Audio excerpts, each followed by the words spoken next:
30 degree கொண்ட இந்த வீட்டை 9 பாகமாக்கியது. 9 பங்கு நவாம்சம். இந்த நவாம்சத்திற்கு இத்தனை முக்கியத்துவம் இருப்பதால் தான், அதாவது இந்த நவாம்சத்தில் என்ன வித்தியாசம், ராசியில் இருக்கின்ற கிரகங்கள் எத்தனை தூரத்தில் இருக்கின்றன என்பதை நவாம்சத்தில் கண்டுபிடிச்சிட முடியும். நட்சத்திரங்களுக்குள்ளே நான் வரல. நட்சத்திரங்கள் தூரங்களை அடையாளம் கண்டுபிடிப்பதற்காக மட்டுமே கொண்டு வரப்பட்டவை.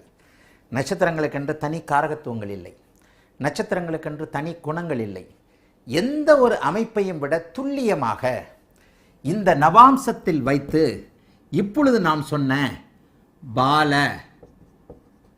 யவ்வன, மிருத்யு, இந்த ராசி கட்டத்தில் கிரகம் எந்த தூரத்தில் இருக்கிறது, ஜூம் செய்யப்பட்ட அமைப்பில் எந்த தூரத்தில் இருக்கிறது என்பதை நீங்கள் நவாம்சத்தில் மட்டுமே அறிய முடியும். அது முக்கியம் இல்லையா? அப்போ அந்த நவாம்சம் ரொம்ப முக்கியம்.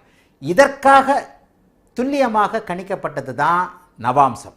அதாவது இந்த இடத்துல தான் வாக்கிய பஞ்சாங்கமும் பிறந்தது. இத்தனை துல்லியமான கணக்குகளைத்தான் இந்த 9 பாதங்களாக ஆக்கப்பட்டது.